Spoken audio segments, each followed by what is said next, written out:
But you have to go. That's it. Do you want to do it like Rogan? You know, it's funny because it's like his logo. You like that? It's so funny. You do that very dramatically. I'll never sell out. You know, it's like people. You remember Wayne's World when he's wearing all Reebok? Newprin, little yellow. It's just sad. It's just really sad what people do for money. And he has a domino. Brought to you by Bang. Thanks, Bang. That was blinking a lot, but it's fine. Sorry. Oh, that sounds good. It does. Yeah, it is. What's it called? ASMR. We talk about that every single episode now. What is that? This ASMR. It's where super it's high like. mic. Do it again. It's gone. All right. No, but watch. It would be more like this.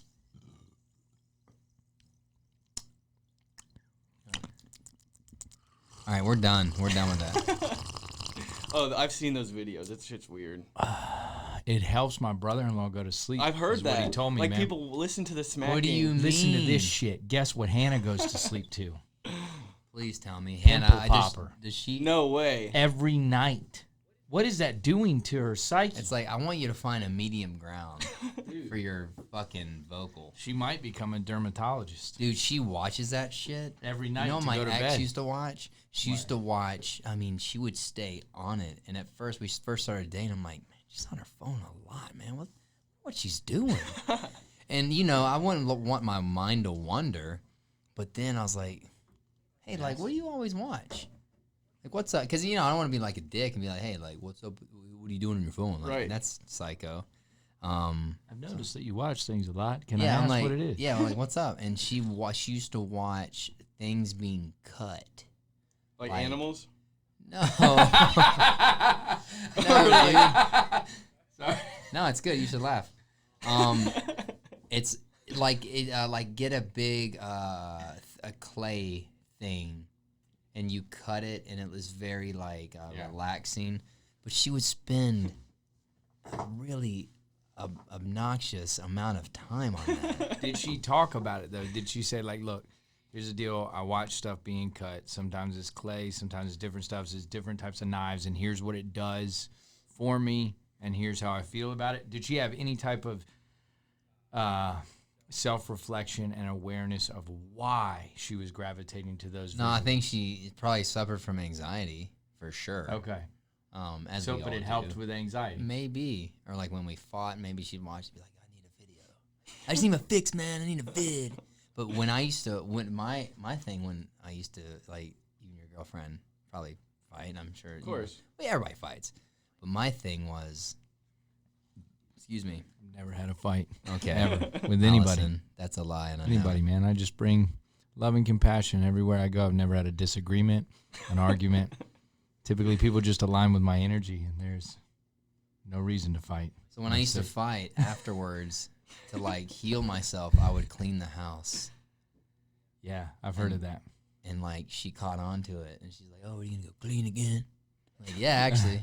But no, it's good. Was there that's what I resentment, went- though? Like, because she wouldn't clean? You'd be like, oh, No, not at all. I'll I go wanted fucking to, clean the 'cause, like, bathroom you need to clean for the it's like- last 3 weeks. It's like planting those flowers the other day. You know, It's therapeutic. out back. Yeah, it's therapeutic for That's me. how me. That's me cleaning too, and like working on my cars. Okay. Yeah. It's like It's if I'm like- pissed off, I'm gonna go drive Yes. and work on something. Wait, are you gonna drive fast? No, Okay, just Just like drive. a Go for a drive. little cruise, Okay. Hell yeah. Music. music, Awesome. cruise. Yes. Windows down. Yep. Cigarette. No cigarettes anymore. Okay. You smoke. Just It's vape. been like But vape. 3 weeks. Can I vape. see this? Yeah. Damn, Can it's we got a hit little it? Can I leather hit it? leather pouch. We never mind. What do you do? I like- You hold the button while you hit it? Yeah, that one. It looks like something You you, press break it your down? window with. oh or yeah, just like a press it? punch. Yeah. You just Yeah, you press just- it or press it down Hold it when you're sucking in. and hold the button. Right. I was gonna make a joke.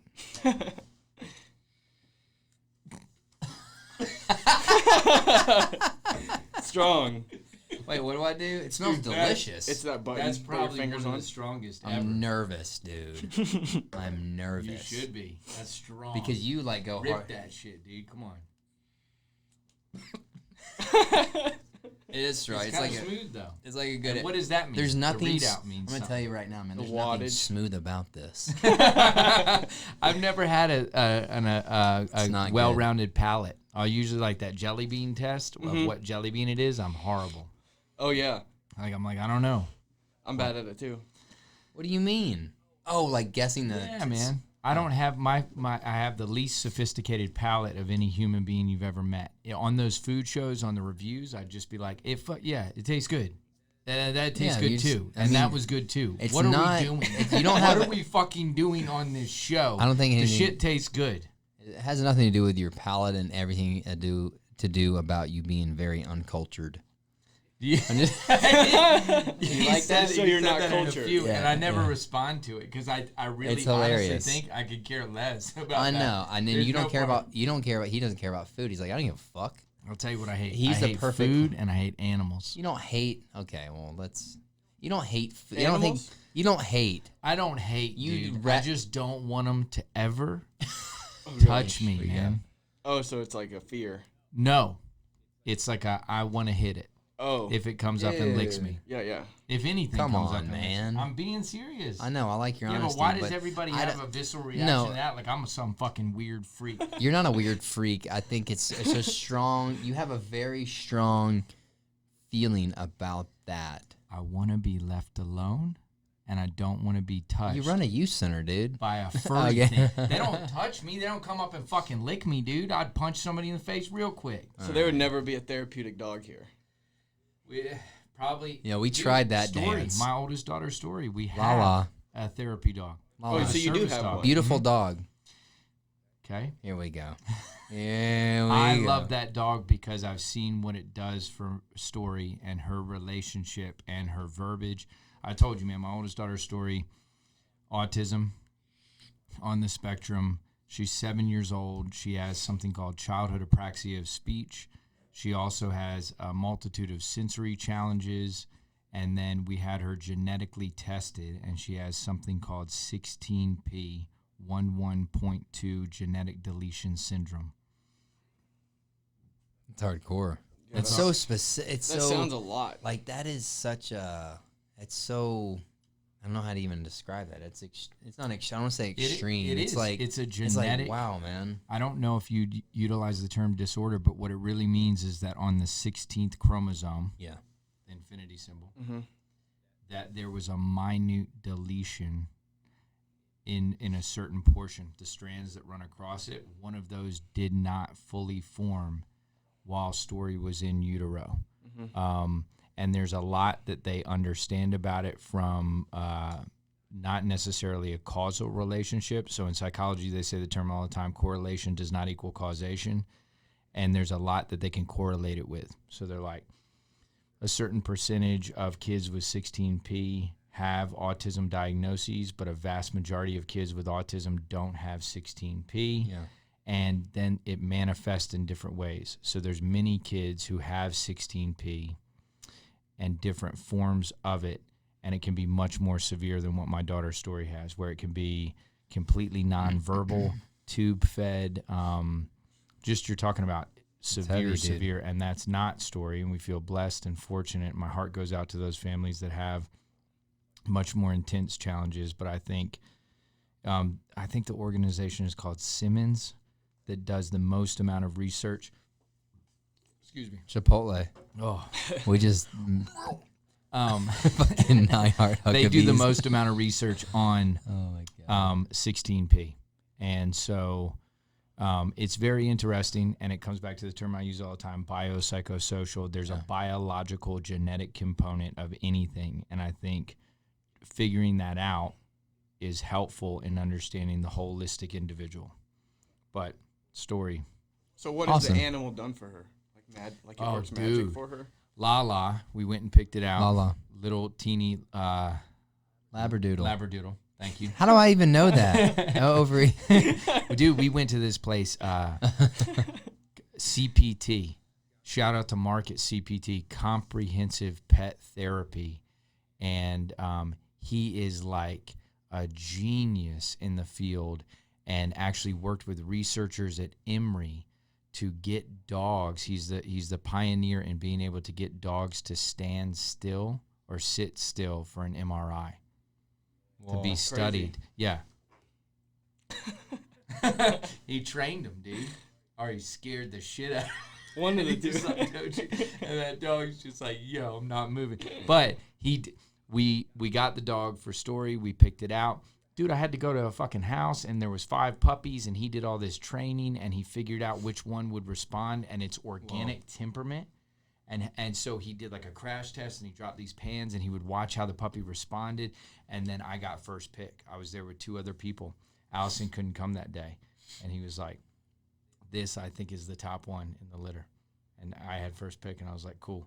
And Lala, and then we came back, and we got her. I watched Story, who has challenging interactions with the social other, part of her autism. Dude, you want to know how it's helped? I'll be like, Story, I love you. I love you, Story. I love you, Story. And she'll be like, I love you, Lala. Verbally, she will express emotions to that animal, man. And that's that awesome. Dog that she maybe was challenged or struggled to express to human beings. And that's so crazy. It's been awesome. But I do, when Lala comes up at the end of the day and I've seen 8 clients and I've been at the youth center and I haven't slept and wants to fucking lick me, dude, every time I want to punch it. Just wants love, dude. In the face. Okay. Unconditional love. That dog's going to love you. You want to come give it? Die. No, yes. I'm good. Okay. I like my lifestyle. We should talk to Colton. Oh yeah. We do have a guest. Speaking of dirty dogs. No. We got Colton on the podcast. Your hands are. You are a. Come on, show that. You're a mechanic. You're a car guy. Dude, that's new. You're a gearhead. But it didn't stick because of the calluses. Because it's Let me see. Look, it's so thick that he just went on top of my rough skin, if that makes sense. Put that up in front of the camera. That's probably close enough. I don't have any palms. Yeah, dude. I don't know. Look, this guy named Oscar at Little 5. Okay. I can't think of the name. Not Not that one. One right down the street. Did it hurt? Does the palm hurt? No, it didn't even hurt. But I don't know if because he was just going on my calluses, too. It didn't hurt or what the hell happened there. But you're here. I got a little callus. That hourglass didn't show. And this. How was that one time go around with what size needle? That's Brett Punt at Live Free. I just said, dude, I want to get my palm blasted, and they went, Brett. And he like came out of the back. A lot of people can't do it. Yeah, he was like, dude, I've done over 55 million palms. He's done a lot, man, and they knew how to. I know a good palm when I see it, and that's a good palm. So he's gonna have to go way deeper. Or shave off your calluses and then blast it. Dude. I've never seen that. I think I'm gonna do it, man. He said he wanted to shave that down. Look at that. That's new. Oh yeah, that was a stick and poke. Did you see that? I saw it. Can we? Yeah. Can we disclose that? Hey, what are we doing here? Hey, what are we doing here? We do what we want. Yes. Yeah, we already fucking made that clear. So I allowed for you guys. This is supposed to be a heart. This is a stick and poke tattoo. And if you follow us on Instagram, you might have seen it. But I let a 13-year-old client stick and poke me in session, dude. And then I finished it up. Dude, he was stoked. And yeah, you finished it up, and it was an awesome experience. It was a collaborative effort. It was very, very cool, and it's supposed to be a heart. And Wes says it's shit. Gutter as shit, dude. Gutter as shit, dude. But he saw it yesterday, and he's like, it looks like shit.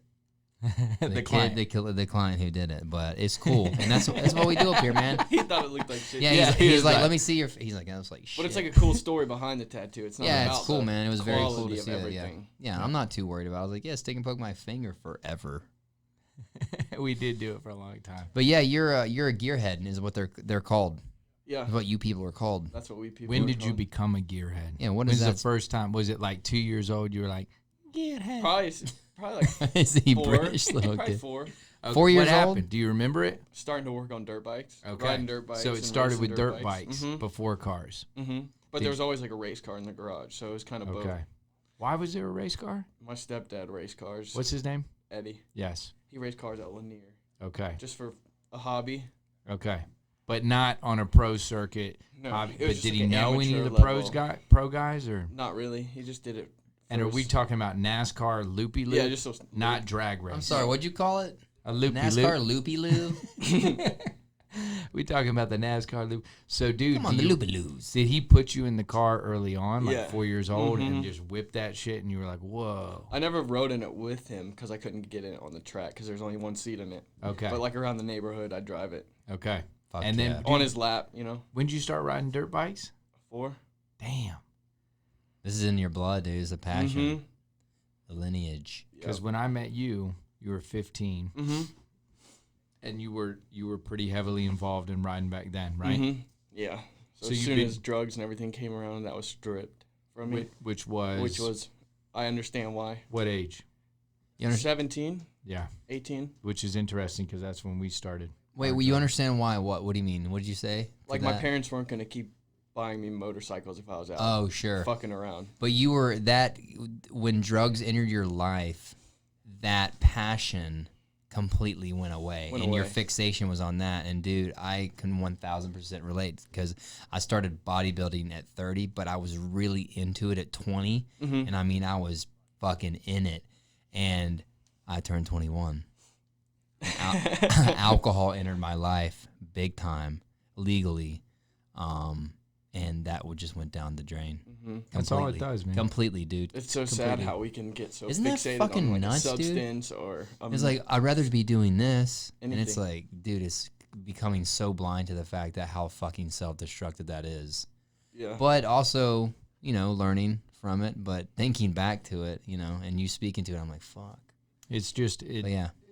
I think it all pulls away from your true potentiality. Yeah, man. So you could talk all day about what different substances do physiologically, and we could put a hierarchy of how they damage you, you know, heroin, cocaine, alcohol, marijuana, which one's worse for the psyche, for emotions, for the body.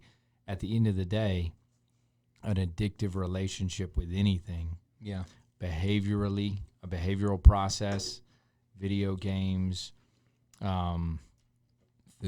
food, pornography, a behavioral engagement, or a substance, a chemical compound, a drug addiction, it just steers you away from your true potentiality, and it robs the soul of what it would normally gravitate towards. And how many people have done that, man? How many people have had beautiful artists, musicians, creators, Yeah. and it's taken the thing that they used to love and made it completely sit in the back seat and basically said, your life is devoted to me now. You're a slave to me now. Mine. I never looked at it that way until I started working beside you about relationships to certain things. Maybe not labeling as good or bad. I mean, look, I think we can all agree that heroin isn't good. But it is. You know when but it really is? I don't know. Dextromorphine, and when you Okay. have to have surgery in the hospital. Okay. And if you do need a hip replacement, Academics, you know what I'm saying? if you need a hip replacement, we need to take you to the hospital, and you're going to want heroin, and you're going to want high-grade morphine, Okay, and it so falls yeah, in the in a opiate sense. family. So it does make sense. I just don't want to blanket it. Recreational black tar heroin use on the Sure. street corner is Yeah. very different from going and using it in a particular setting with a particular Yeah, instance. just relationship. I never thought of it like that. Just like, okay, this could actually not affect my life if I had a healthy, good relationship with it. And that's anything. And just looking at that, man, hearing that and consistently hearing that, it helps with anything, with food. I mean, name it, anything that you have in your life. Your relationship with anxiety, with technology, Yeah. with your emotional state, with your family members, with other humans, with sexuality, Yeah. with anything. Yeah, it's all relationship, right? So how's your relationship to cars? Cars, it's good. It's good. It's a healthy obsession. It is a healthy obsession. And it I think fills it's- my downtime with something productive that I enjoy that I've lost touch with. Like I said, 17 to Yeah. 24, that's kind of a big gap. I don't want to be from 17 to 45 and be like, what did I do? I Oh, could have had a God. shop. I could have started a race team, whatever the case may be. And you're part of the Goon Squad. And now is Right. that your? That's me. So tell us about Goon Squad because I see it. I follow you on Instagram. It's cool. And that's It's just you. cool that's as your. shit. That's your brand. And I Yeah. fucking love the name. And I seen you appreciate make stickers. Mm-hmm. Go Squad! But Are we well- making it lame now? You're No. like, "Nah, it's done." I yeah, love shut the it. fuck up about it. But yeah, dude, I think it's cool. So I'd like to hear about. I mean, that, it just man. started like during quarantine. I was bored. I was like, well, I've always wanted to start something with cars. So let me start with making an Instagram name so no one can take the name. Because I always wanted to have a shop called Goon's Garage. Oh, dude. So ATL Goon Squad kind of just is like supposed to be like a little car club of just like-minded people trying to do what I'm trying to do with cars and outside of cars. So it's like you don't want to go hang out with a bunch of junkies and work on cars. So I'd rather hang out with like some kids that are like-minded that are doing the same thing I'm doing. Fuck yeah. We can form a crew, not go out in the middle of 285 and do burnouts like you've seen on the news recently. No. No. Oh, there's people shutting down 285, what? shutting down 400 and doing burnouts in the middle, shooting fireworks off. Oh, just like maybe getting a line and stopping. Yeah, they get in a line and stop. Oh my God, that's fucking. But that's pretty gangster, dude. I mean, unsafe. I don't condone that. but yes. Like you said, how do you take that energy and that risk taking and channel it in a way that's not destructive? Right. You see, in my head, there's a time and a place. Racing's for a track. If you're going to go fuck around like that, be on a closed course where you don't kill my grandma driving home from the grocery store. You know? Yeah. Well said. Like, I don't care if they go do their endanger your own life. Right. But you don't need to endanger somebody else's, man. And there's families, man. Families out there. Mm-hmm. 285, that's like, I think, no, correct me if I'm wrong, you might know better than I do. They called 285 one of the most dangerous highways in the world. Really? It has like a nickname. I wish I had my phone, but I don't. Look it up. Can you reach it? Yeah. Yeah, I just hate driving through Atlanta. It's just horrible. Yeah. For drivers and dude, I used to accidents and shit. When I worked with Google, dude, the office was off of 10th Street in Midtown, and I remember having to go into the office like once or twice a week. But in Atlanta, I just no. When I lived there, it started my day off bad every morning because I'm dealing with traffic. I'm dealing with shitty drivers. So I'm already pissed off before I even get to where I'm going. So my days started negative. I would try to have it positive, but then someone cuts you off or whatever, and then it gets in my head. You know what I do, though, for now my commute? Which I don't hit traffic, but now I do the commuting college. It's a commuting college. So basically, I listen to some type of message, lecture, or anything that can stimulate my consciousness, expand my perspective on something. I can learn and put me in a really good vibrational state. I do that every morning.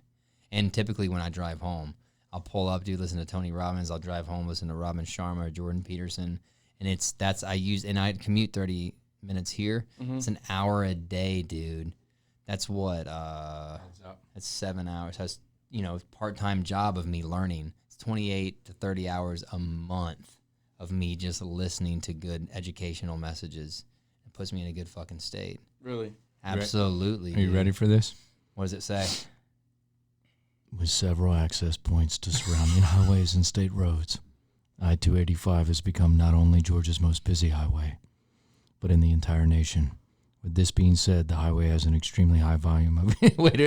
It's all normal stuff. It doesn't say anything. It says it's a little rough. That's it? Am I crazy? I-285. But that links a bunch of other highways together, so it's a bunch of other people coming to one spot, going through the same road. All the 18-wheelers and shit. Yeah, it said 13,275 semi-truck accidents.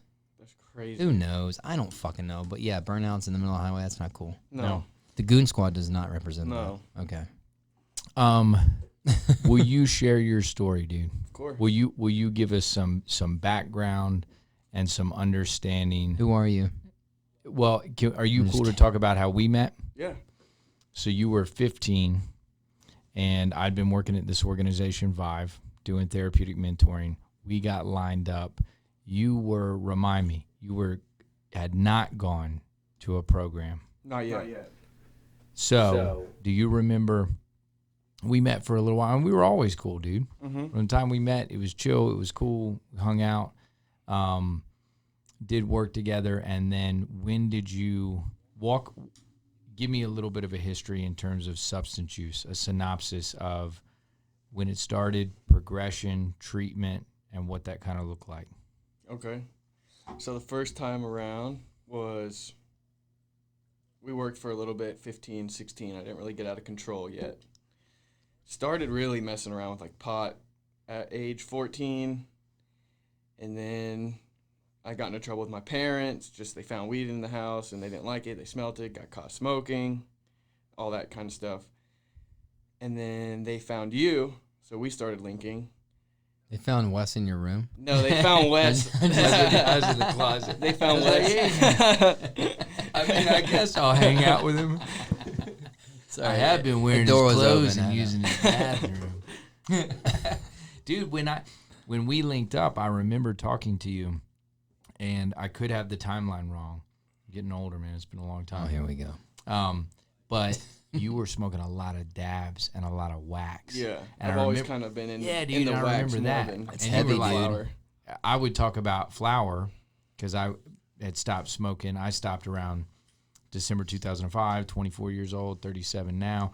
But I remember being like, dude, describe wax to me. And I think you were like, well, I can't get high on regular weed Right. because your It's not potent tolerance, enough. So right? my Your tolerance- tolerance had built so much, Damn, right? dude. You were smoking a shitload of weed. Mhm. And wax is no joke. Yeah. Highly Definitely concentrated abusing THC. it, not medicinal Abusing. purposes. Yeah. So that started and progressed, and parents, you were living. I remember working with your family was always interesting because there was several There's several. entities involved. Hell There yeah. was birth mom, birth dad, both with new spouses, Mhm. and then family sessions were interesting. And I was like, wait a minute, who's that? Okay, yeah. It's confusing. I Like get 9 confused trying people to would tell roll people up, about and my family. Yeah. It's the clusterfuck for sure. And were you splitting time? Yeah. Are you okay? It was half and half. And were both of them concerned? Yeah. Okay. Because they were always on good terms, so they would talk to me together. Where was your head at? Were you like, fuck this noise, I'm not trying to hear that, I don't have an issue, I don't have a negative relationship I just thought with I was it? young, dumb, just having fun. Yeah. But that's not even having fun. That's just abusing it, like Yeah. I keep saying. Like you always said, you got to find your relationship with the substance. I never knew what that meant. Yeah. Like But you I- were saying, I never. I just repeated it. Yeah. You're like, will you please It's explain to beat- me what you mean? It's beat You in my gotta head find your for sure. relationship with it. And then we just drive. Yep. You're like, what does he mean? That's what, no, if you think and then you finally like come to the realization like, oh shit, that's what he means. You got to find your relationship. Yeah. Can you abuse it do you abuse it or do you use it in a good form? Yeah. And can you Medicinally, therapeutic, whatever it may be. absolutely and can you be honest enough with yourself to say this is fucking me up? That's the hardest part. And that was the challenge for me. I'm like, dude, it's just a little weed, man. Yep. But I was smoking every fucking day from morning to night.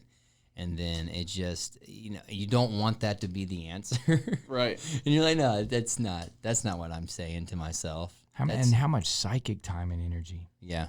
that you spent thinking about it. I always make the comparison to donuts, where it's like, yeah, I like donuts. Yeah. I think about donuts every now and then, and I might go eat a donut. I might, after talking about a donut right now, might go have a donut. Sounds awesome. But I don't fucking wait outside of Krispy Kreme's door Yeah. 24/7. Look at pictures of donuts. Think about when I'm going to get my next donuts. Know how many donuts are left at home. Know that at 3:35 today, I'm going to get a quarter sack of donuts and then be able to have those donuts. And without those donuts, not be able to go to work. You might have a fucked up relationship with donuts. And it's so easy to see when you do it like that. It's like, oh, you. It fills your thoughts with a bunch of negative thinking. Dude, I want a fucking donut. You fucked me up, man. Dude, I did the other day. I had 2. Oh, man. Go I'm ahead. like, Tell them. it was so awesome. Get 'em. I think I have I have like a very unhealthy, like obese inner being. Can you text? We do our podcast in the youth center. Can you maybe text the team and tell them that we're recording in here? Oh, yeah. Can we Yeah. hear it? I can. I hear him. Yeah. Say, hey guys, I love you. But they're great. Anyways, I went to Quick Trip and I love their donuts. Oh, hell yeah. I don't know where they get them from, I don't either. but I got the Boston cream filled. Fuck right, dude. Mm-hmm. Dude, I had one the other day from it's so good. Dunkin' Donuts. I haven't had one in a long time. Anyways, I don't even know it. You just fucking donuts, dude. Well, we were talking about your story, dude. It's like not as smooth. But it is. It's back to the relationship. Yeah, it is. It's like, man, if I'm eating one every day, it's like, whoa, shit, man. Maybe I need to watch out. But can I be honest about that and be like openly admit, put my whatever you want to call it. I don't want to use the word ego or pride, but there's a sense of just like it's a fear. Maybe it's a fear of being honest with yourself. If I admit that, I'll have to let go of it. Yeah. And I don't want to let go of it. Does that make me weak because I think I have a problem with something? I can't admit that I have a problem because is that showing weakness? And I don't want to show weakness. Is that where you went with it? Because I went a total opposite place. With what? I went, I'd rather fucking die than not have it. Well, if you take away my weed, I'd rather not be alive. I can't envision or imagine a way to be in the world and not have marijuana and ever find any type of peace or happiness or solace. You're not going to be able to take that away. But did you go the other direction? It was like I don't have a problem. And it went on that a long time with alcohol with me. Alcohol was like my biggest thing, and I have still a severe problem with it. There's no way I can touch alcohol without going back into that slippery slope. There's no way. Right. There's no way. But I lost my train of thought. I interrupted. And then I go to the place where it's who am I without that? And we've talked about this before. It's like, man, am I still going to be a funny dude? Am I going to be likable?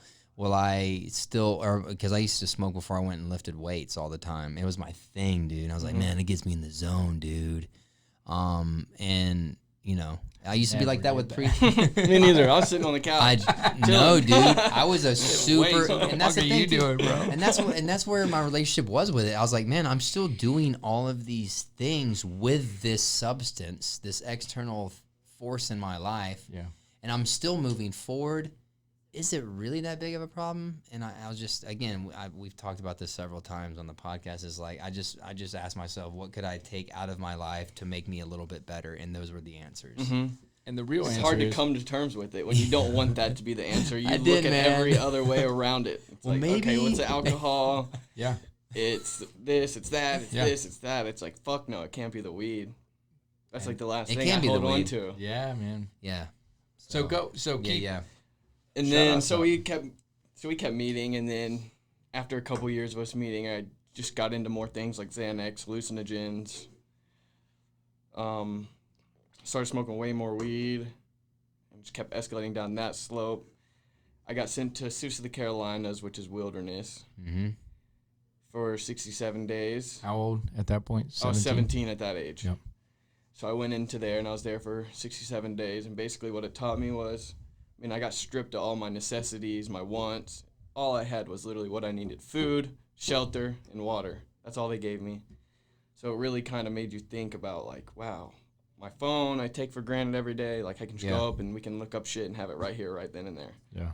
So, like, it was a blessing. And my parents were always like, we hated sending you there, but it taught you so much. And I'm like, I don't have hate towards y'all for doing that, because without that, I wouldn't have been able to do the self-seeking that I did while I was in the wilderness, with no social media distractions, nothing to compare yourself to. You were just there with a few guys and some counselors, and you were just hanging out, camping, talking real talk, which was cool. That would help me more than any probably treatment I've ever been to. Rock and roll. And I'm not saying anything against treatment, obviously. Right, yeah, right. That's just what it took from me. It helped me more. And it was that stripped down, man. Mm-hmm. It was like I had nothing. In rehab, you can talk to people. Yeah. Some places you have your phones, computers, all those distractions to me. So I can't have distractions when I'm trying to learn and grow. Yeah. So that's what it took, and I'm blessed that they sent me there. Did you go willingly? No, they came and took me. So you from literally my bed at night. Goon squad. They literally, I got gooned. And that was more traumatic. They came and took you in the middle of the night? That was more traumatic. You woke than going. up to somebody being like, you gotta come with me. And I was like, no way. Whoa, dude. And then they cuffed me, and then they took me. They put cuffs on you, man? Yeah.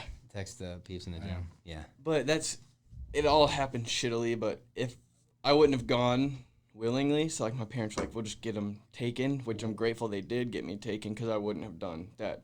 Yeah. What did they? That learning experiment. They don't have to like. I don't want to say force, but I mean they have to like. What am I saying here? They didn't have to restrain you. Right. But No, I was trying right? to run. I was about to go out the window. I was about to go anywhere else besides with them. So they had to use their force. Just like a police officer, if you start resisting, he's going to use his force on you. It's just common knowledge. So I was like resisting, and I was an adolescent at the time. So whatever my parents wanted was the word that, the people went with. When you're 18, I could have been like, fuck no, I'm not going. Right, but they were like, hey, like your parents, like you're going to come with us. Were Damn, they cool? dude, that's extreme. They were cool once I got in the car. Like they drove me to the place. They stop and buy you snacks? Yeah, I got to McDonald's. That was Oh, my hell last yeah. meal before I went in there. What'd you get? All right, kid. A Big Mac meal, Okay. some unhealthy shit. Dude, I used to think Big Macs were like, when I was a kid, I'm like, dude, Big Mac's the biggest burger I've ever seen. And then I get them now, It's I'm like, gross, dude. Dude, I'm just add like, a what fucking is- extra bun. Yeah, What are we doing? It's just a bunch of bread. Get that bread out of there. literally. It's a bunch of fucking bread and pickles, dude. Hell Big yeah. Mac, big pickle. Anyways, that's Dude. that. Dude, I didn't know you. Obviously, we haven't talked that much. I know we met a couple times, but I didn't know that you like in the middle of the night stuff because I've heard of them doing that. Yeah. Wow. I think it was more rough on my mom than Sure. it was for To me. see 'Cause it? she was like, no, she couldn't even be in the house. Oh, word. I was at my dad's house. He's married to my stepmom, and my stepdad was there. So I woke up. They were trying to take me. I resisted, so they used force. And then I walk out of my room. My parents are all in the living room. Like I could see from the awning down. And I was like, oh, God, what's going on? I was like, am I arrested? What the fuck's going on here? Like I need some answers before I leave. Sure. And back to my mom, she didn't want to have to force me to go. She didn't want to have to do that. I don't really think any parent really wants to do that to their kid, to see them in pain. Right, of course. But the pain that she caused me then worked. Like it was positive pain. Right. It wasn't negative on her side. She was Best trying to do choice the at the best for time. me. Yeah. You know, 'cause Even though it's hard for you to see that. Right. But- But I do now. Of course. Like later on, but in that moment, I was like, fuck you, Mom. Like, Of course. fuck you, Dad. Everybody, fuck you. Like, y'all hate me. You don't want me in the house. Da da da. But I wouldn't have wanted myself in the house, causing all the commotion and Yeah. stress and arguments and all that kind of And shit. it's not like they hadn't tried Right. to intervene on different levels and to Right. kind of say like, hey, we need you to slow down. We're worried about you. We're worried about this addictive behavior. We're worried about the choices you're making. They had made those attempts and you were just running and gunning, man. Right. And then finally it was like, okay. I was not going to stop unless Yeah. hospital or what they did. Yeah. So I was like, I'd much rather have been in wilderness than where I ended up later in a hospital. Yeah. Yeah. So it was definitely a good intervention, I would say. And it was before you were 18. Mm-hmm. And like you said, it was probably their last ditch attempt to say, okay. It was their last straw. Like they didn't want to do Yeah. that. No one wants to get their kid taken in the middle of the night by people. Like that caused me more fear than getting taken was when I came home sleeping in that bedroom. I was like, Oh, wow, damn. shit, someone's just going to come up in here and take me. Damn. And you woke up to that. Right. Like it was like 3 a.m. I was asleep, my- probably stoned, Oh my Yeah. God. whatever I was on. And they were like, we're coming to take you. I was like, what the fuck do you mean you're Were coming they to like in take all me? black? I'm trying to get It a was visual like, here. this was an old woman, like an older country looking woman with Like some in her big, 90s? No, maybe No. like 70. You're coming with me, Johnny. Yeah, okay. See, I could have Am gotten away from her. That wasn't the problem. It Kick was her in the dude- chest. And It was like the big bodyguard behind her. That was the problem because she had a big dude with her, Dude. like maybe Russian or something So like she that. was the translator. She was- like, hey, here's what's going on. She was the mediator, Yeah. We and he take, was we just take you now. in case. We take. Because I could have just walked out of there normally Yeah. with my head down and been respectful, but there was no way I was going to do it like that Damn, at that dude. time. Dude, so walk us through. So you get out there and then so you go, you get in the car. Are you thinking about Bolton at that point? Like you're like, okay, when we get to fucking McDonald's, I'm gonna dip out the door and just take off running? Or At the this beginning. point? Okay. At And then the first like 15 minutes, I was like, I'm going to get out. I'm right here in Alpharetta. I can just get out and go to my Fuck yeah. friend's house. Yep. But then I was sitting there. My mom ended up writing a letter in my bag because she didn't want to see me in person, so Wow. she didn't want to see any of that shit, which I understand completely. So I opened the letter up, read the letter. It was basically saying she loved me, she's proud of me, she wants the best for me. This was really hard for her. So like she kind of showed me her pain that she went through. So I was like, all right, fuck it. If I'm causing them this much pain, like let me just take this Wow, man. this Yeah. opportunity to grow and not run from it. Beautiful. Because I've seen when it's easy to run, like I know that. That's like, I've seen it in my family. I've seen it with my friends. When shit gets hard, it's easier just to flee the state, go somewhere else, try to start over. But And then you're not like figuring out your shit. You're just, you're basically just numbing it like a substance would numb you. Yep. And Dr. Short-term. Gabor Mate says the surest way to go to hell is to try and run from it. The surest way to feel pain is when it arises, you do anything and everything you can to avoid feeling it. Right. But if you can feel it and sit with it, not wallow in it, but move through it, and you can heal and you can begin the process. Man. And that's hard for me. I don't like to like feel emotions. Yeah. I don't like to have dreams. Is that now? Yeah, like I don't really like to dream because like sometimes they're negative. Like I don't want to be sleeping in negative thoughts. Like I already have crazy thoughts when I'm awake. Sure. So like that's my time. Cut it off. Let's fucking sleep. Get a good night's rest. Let's not be up all night. Like there's one nightmare that reoccurs. Like Really? I was in high school and I'm trying to go to my classes. I don't know where my classes are. I don't have the schedule. So it's like the first day of school and you're just running around like trying to figure out your class and schedule. I don't know what that means. I don't think you're alone in that. But like There's a me lot and my of- sister both have that repeating like nightmare Really? of us like first day of school, not being able to find our classes, not being able to get into the counselor's office to get a schedule. So you're just like in a state of panic. You ever thought about I see a Jungian psychoanalyst, Pete Williams. Big ups, Pete. And Pete Dubs. He's awesome, and it's working with dreams and your active imagination, and kind of your subconscious speaks to you through symbols and imagery in your dreams. And if things are showing up, it's not necessarily, maybe that's not a school, but what does that school represent to you? No, I know. And what does that state of panic represent in your life? And I'm working with it because I keep having dreams about my exes. They keep showing up. Uh-oh. Texas? An ex from the goddamn Texas.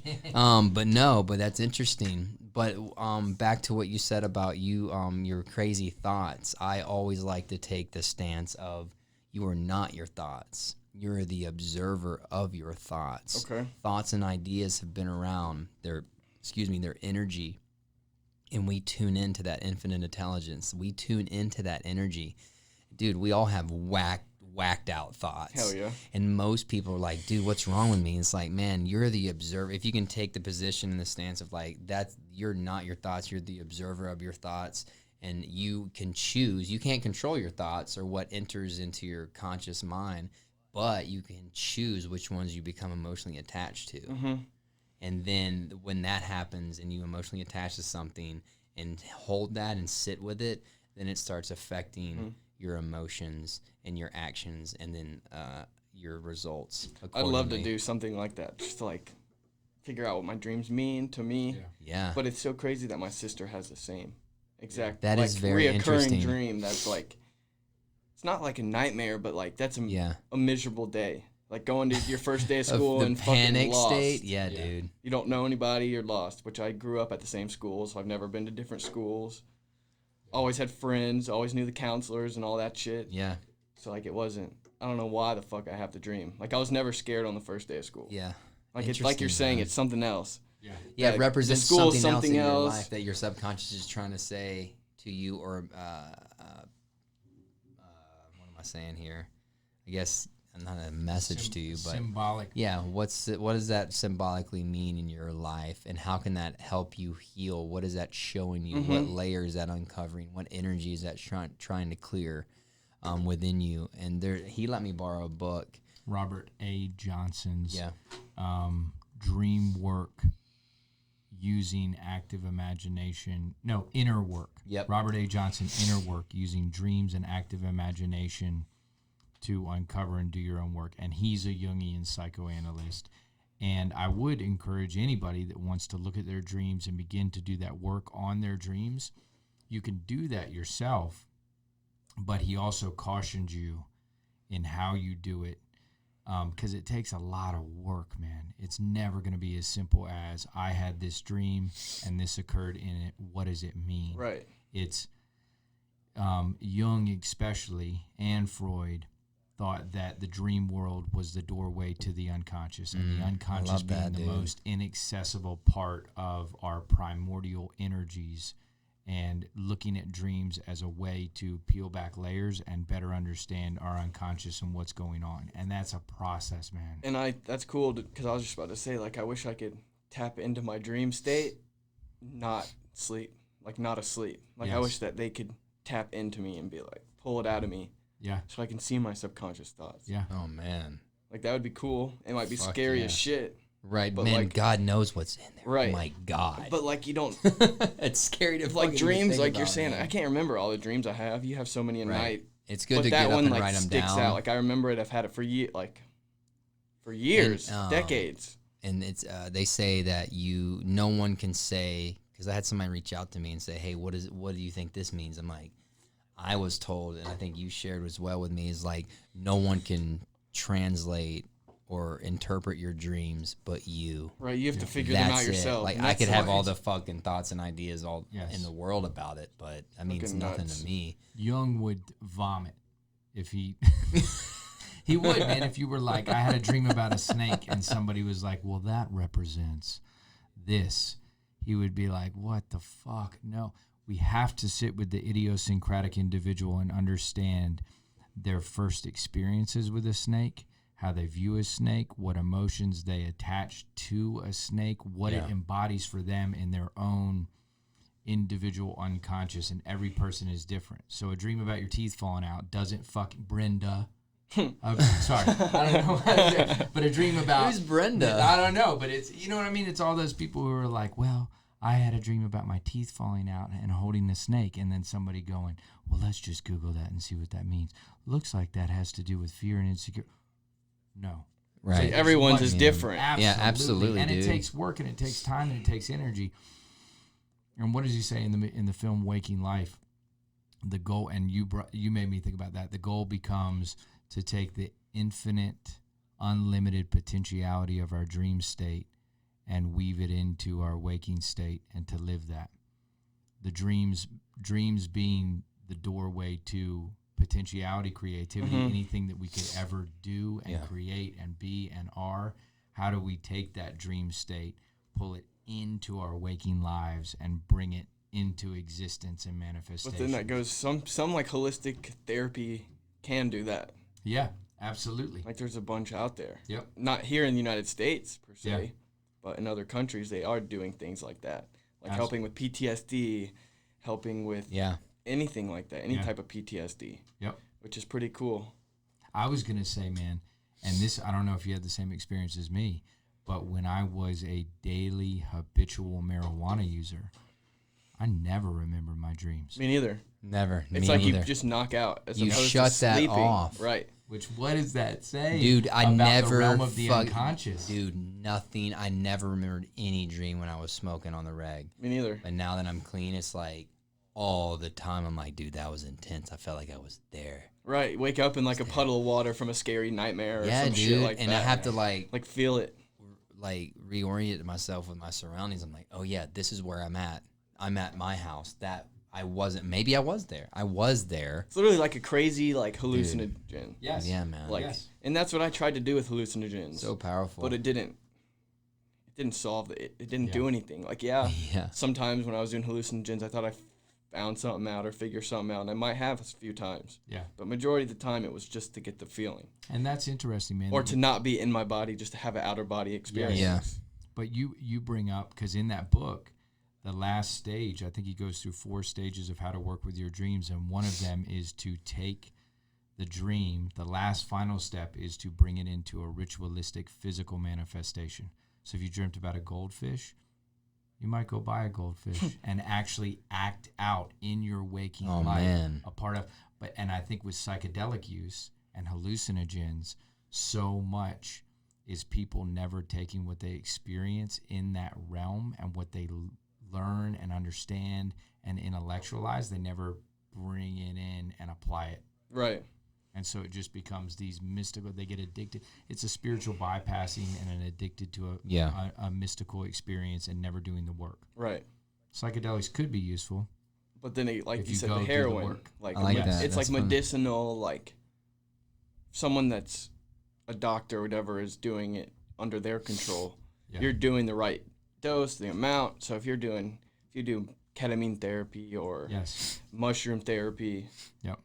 you're being controlled and they're giving you the doses you need to reach those. And you're there's doing therapy through it. You're not just sitting in your room looking at cool pictures. You're actually like using your mind while you're in those states to get it out. Assisted psychotherapy MAPS, which we've talked about before. Yeah, dude. Rick Doblin's organization, the Multidisciplinary Association of Psychedelic Studies, utilizing ayahuasca, LSD, psilocybin. You bring MDMA. Ketamine. He's MDMA now. which is interesting. I'm like, oh, okay.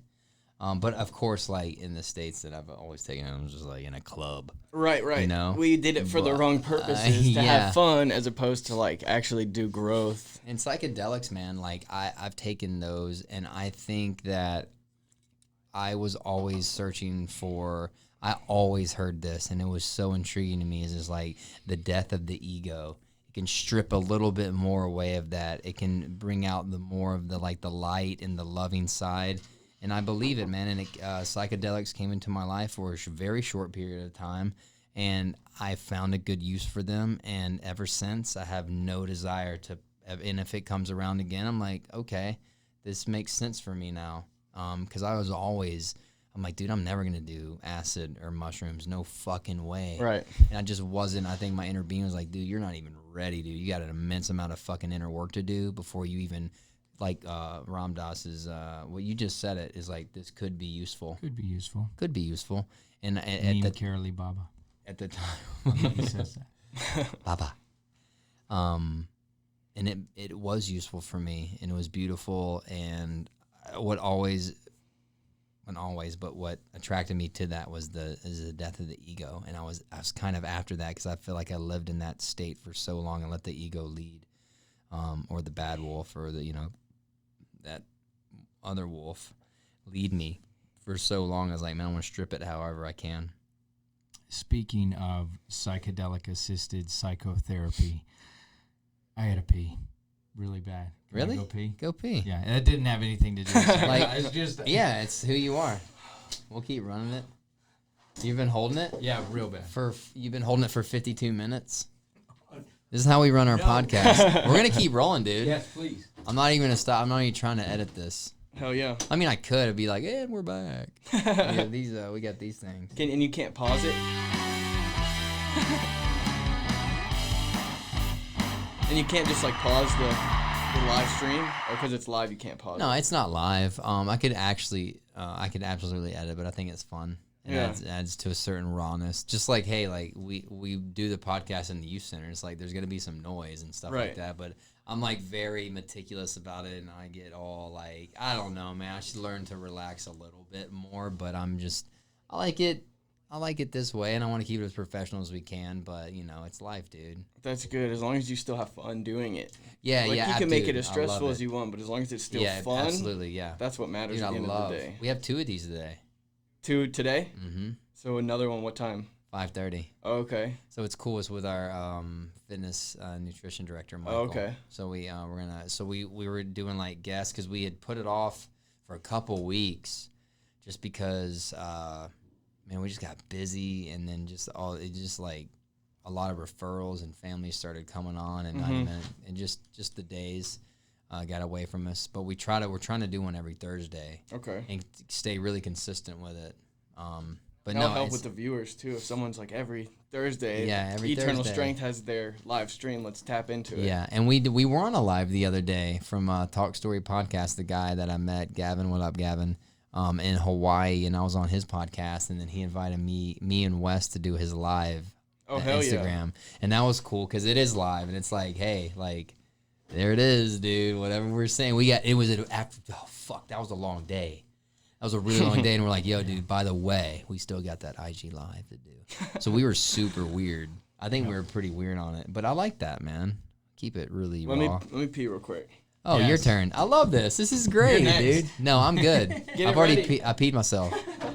No, this is cool, man. And he's like, can you just stop it? I was like, you know what? I'm just going to keep it rolling because I think it's fun. Good, It adds man. an They do it on a element. bunch of other podcasts. Yeah, who cares, man? I think it's cool when it's just like I was just telling him like learning a little bit to like let go a little bit of like I like to keep it as clean and professional as possible. I don't want to junk it out, but also learning to live in a space of like, hey man, it's all good. Junk it out, man. Gutter. You like Gutter it, rat. your gutter. Yeah, this has been like Wes's thing for a while. My favorite G.I. Joe was Tunnel Rat. Really? What? Fucking badass name, dude. He was in the tunnels. He lived there. I mean, really think about that now. That was my favorite G.I. Joe was Tunnel Rat. So what does that mean? I've always been attracted to gutter. Something about Yeah, but when we looked up those gutter kids the other day, dude, they were the drug use. If you take the drug use out of it, it's Diogenes of Sinope. I absolutely fucking love when you tell that story. Diogenes of Sinope.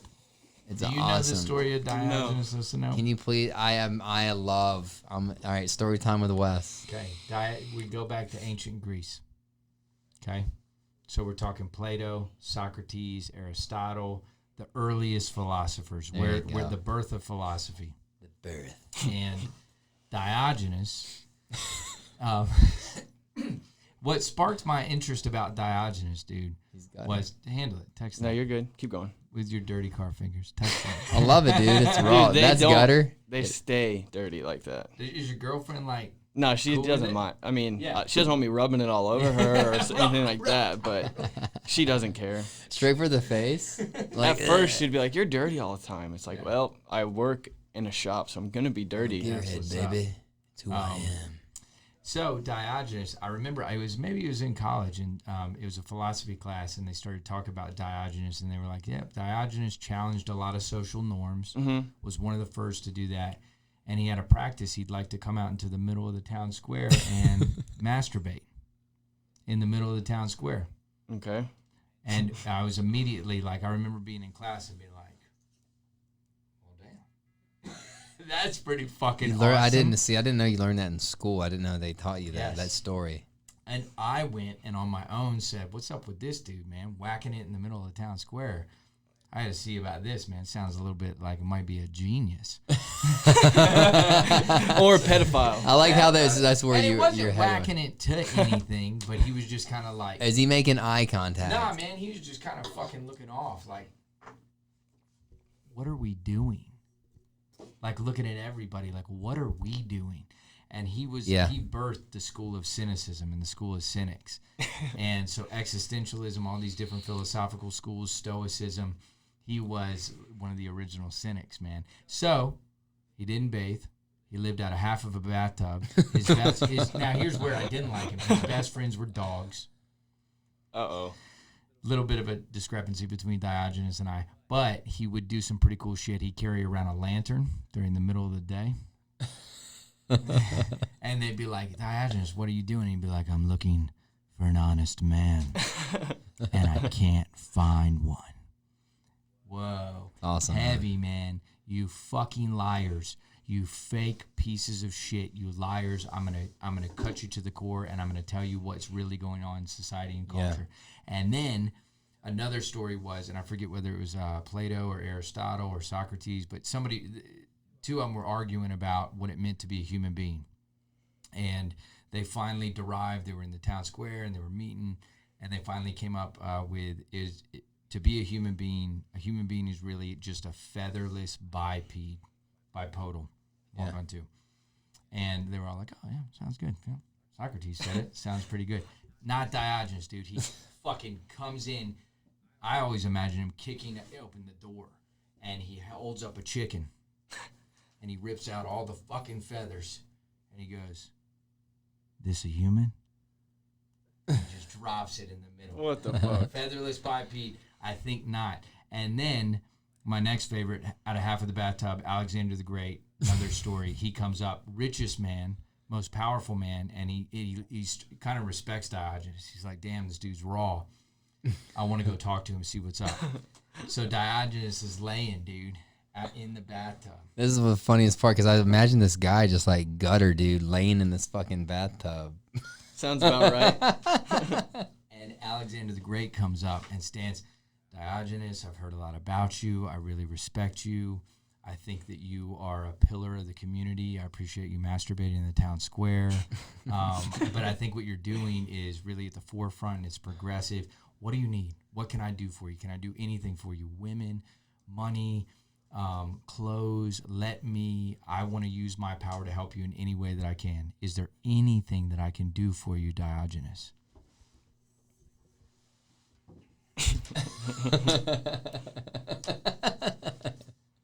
Could you move?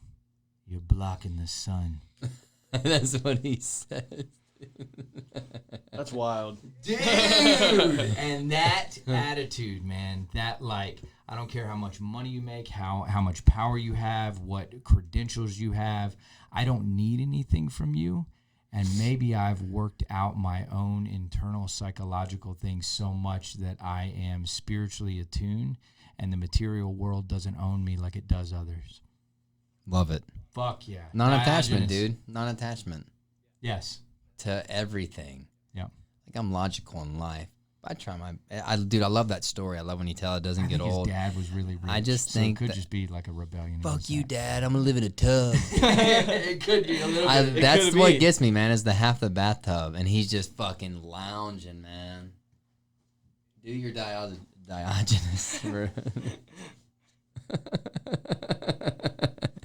That would be you. He would be That would lounging, be- dude, but then he'd kind of do that like. Imagine him like you wouldn't want to fuck with him, dude. No, I wouldn't fuck with a guy No, living out man. of half a No, bathtub. no way. And then I And think if you did fuck with him, you better be honest, dude. in memory of him, we should get half a bathtub and put it somewhere in. Dude, maybe we put it where the snowboard is. Should I masturbate in front of the town? I'd rather you not. In the middle of downtown Alpharetta. Local Oh, youth gosh. center. Yeah, I always. In news today, local youth center, Wes Robbins, founder and president of Eternal Strength. It was was- Diogenes, man. I was just trying to make a point. That would not help clientele. No. No, I don't think so. That's bad. That's bad publicity. Hell yeah. Publicity. Colton, dude, I feel like there's so much of your story that we can go there. Let's keep going. Okay, let's keep Because we're let's at like keep running. 17 right now. Okay, so you run it. Okay, us so up. from 17. 5 after minutes I- ago. I'm just kidding. After I got out of that youth center, not youth center, what the fuck? Y'all are Yes. just talking about youth center. After I got out of wilderness, was doing AA meetings, meeting with Wes, probably once a week to start out, and then it went to every other week, and then it just fell off from there once I got back into using drugs again. But I was sober for about 9 months from everything, not even smoking weed, nothing, no mind-altering substances. And then something happened where I was in a pretty toxic relationship with my ex, and she was still using substances, and I went back into that relationship.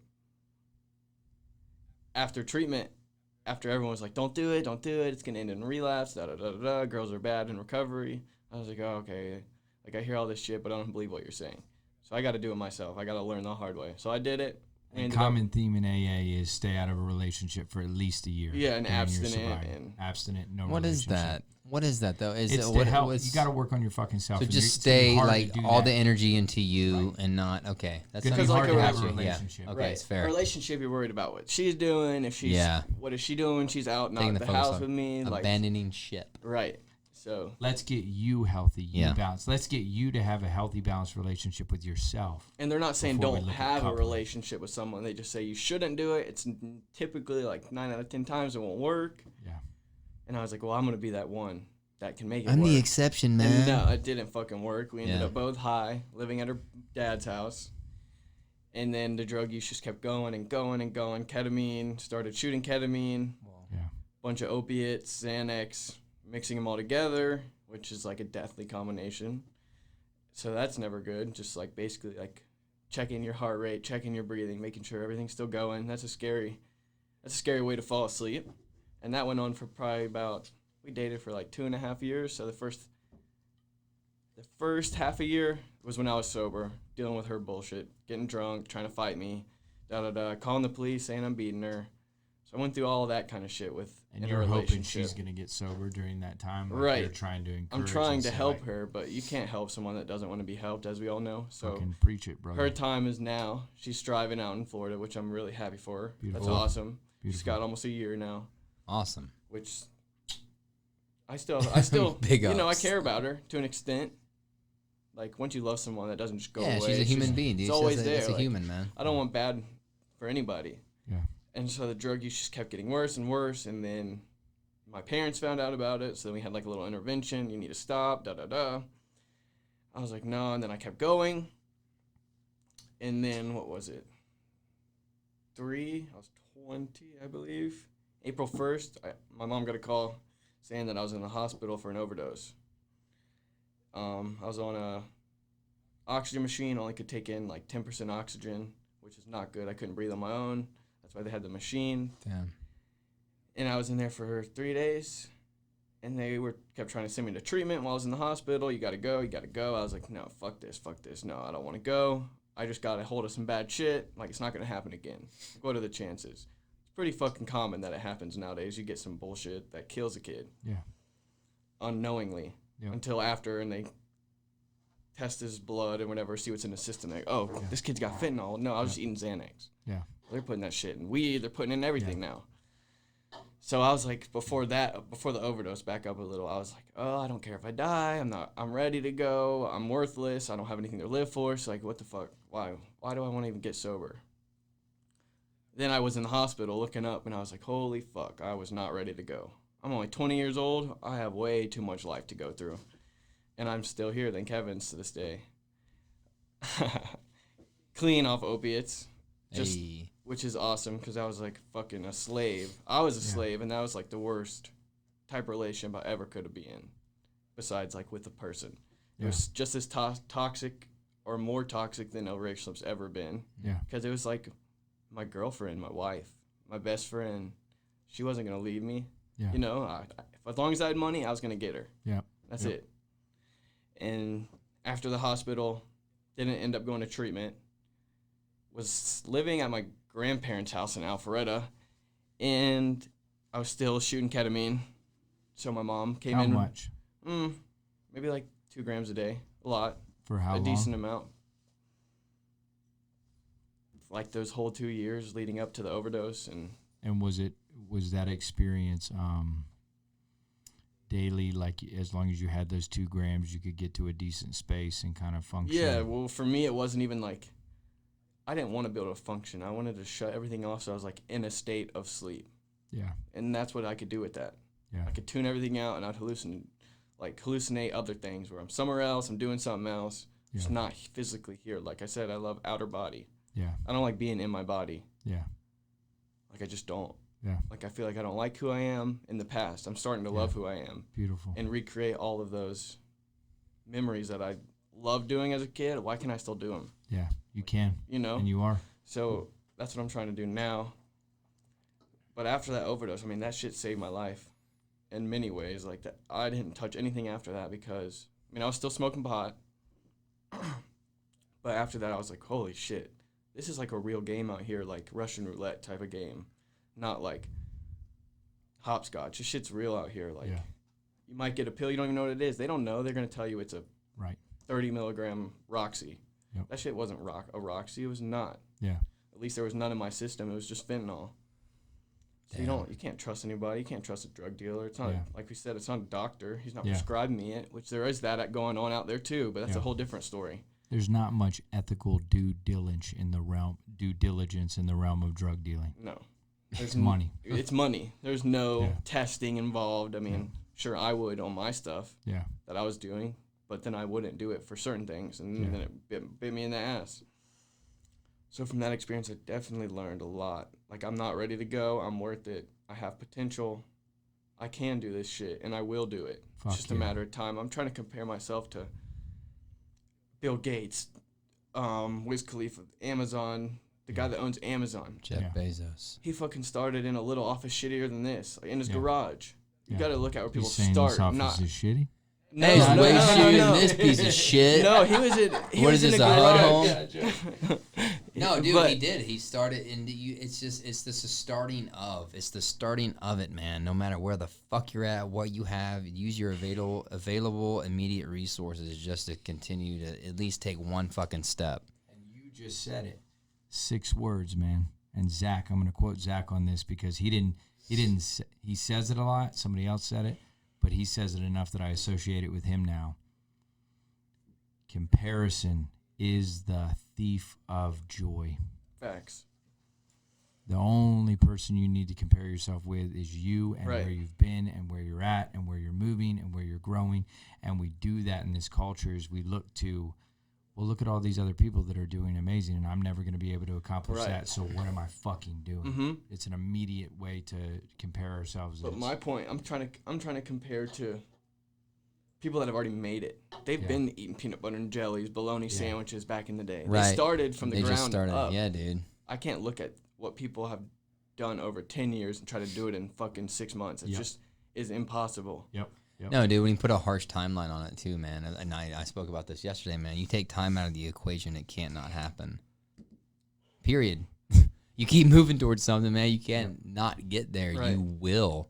Period. If you continue to put in that work. I know you're going to have your own shop. Hell yeah. Fuck yeah, I know you're dude. going to be successful. will. I know you're going to do some awesome shit with Goon's Garage. Did I get that right? Mm-hmm. Maybe I- even some clinical counselor Dude. certification, Yeah. which I've been talking about that. Sorry for a second. Yeah. Yeah. CAC. So I called, got all the Okay. information. I'm going to end up doing it over like the course of like 3 years Dude, or whatever. Dope, The man. guy that is going to be like my mentor in Yeah. the program, I can't remember his fucking name, but anyways, that was who my mom started taking me to back in the day when I was 15 to get No drug tested. way, damn. So bro. he was my piss cup man. And now I'm going to be like his I used to touch your apprentice, piss. I guess. And this is a for the full- CAC. Yeah, it's a crazy full circle That's how cool, this world dude. works. dude. Certified addiction really is. counselor. Yep. There's 2 different ones in Georgia. Yes. I know some about it, but even when you hit me up and I was like, shit, dude, I know the website, I know some of the credentialing, but you're going to have to It's a look lot into of it. shit. It is. Like there's like, I don't know, like a few different, there's like the CCC, I don't remember the acronym, but Yep. it's basically like training. Then they have where you can fast track it. Yep. But I'm just going to do it so I Do can it. work and make money because I got to make money and that you don't make money doing. Sure. But it will be that beautiful blend of, man, you turn it into whatever you want. You become a certified addiction counselor. You do therapeutic work with addiction and recovery, and you meld that with your love of cars Yeah, dude. and hands-on work and projects, and you do your own internal journey of work on yourself, learning how to love yourself again, learning how to reconnect with that kid that rode his first fucking dirt bike and never got pulled away or craved the out of body but was always happy in body. It's beautiful, man. And people always say, like, I miss being innocent as a kid. yeah, And it's not that I miss being innocent as a kid. I miss who I was when I was a kid. fuck yeah. What's that Like, not childlike about, like, wonder, I didn't have dude? responsibilities. Like, I wish Yeah. I had more responsibilities back then. But, like, now I wish I was that little 6-year-old. Yeah, Like, who I knew who he was. Yeah. You I know, heard- and then you get so lost on your own little journey that, like, 7 years, 10 years is just gone. yeah. What I the fuck heard, did I do? it's true, man. Yeah. I heard Yeah. something this morning. Tony Robbins was saying, he said, you know, that is talking about that childlike wonder. It's like, man, and even Jesus, the master teacher, was like, man, be like a child. Be like a child. But Tony Robbins this morning, he was talking about when an older person sees a puddle in the street, they walk around it, and usually they complain, and they go around it like, motherfucking, this fucking puddle in my way. What does a kid do? That motherfucker just has a blast and goes right through yeah. it, dude. Do that with your day instead of walking around and complaining about that motherfucker. Have that childlike wonder and that spirit. Yeah. You know what I mean? And just that's awesome. I love And I that you don't- brought I that don't- up, dude. I don't think it's gone. No way. It No, you doesn't just gotta go tap away. back into I think it. You Right. at Yep. 6, me at 6, and you at 6. We spend enough time getting to that place. We're all still there, man. We just got to give that kid a voice, and he's got to be able to show up and know that it's safe to do so. Right. And you can still do Yeah. that and be responsible and be an adult and just give voice to that, man. I mean, He we're hasn't all gone still anywhere. the same as we were when Rock and roll. we're all the same people as Yeah, we were man. when we were 6. Yep. We just are, like, you get more wisdom, you go Yep. through more experiences, life lessons. Yeah. Yep. We typically become very diluted and distracted and pulled away from who we actually are. Right. And we become conditioned Yep. and indoctrinated.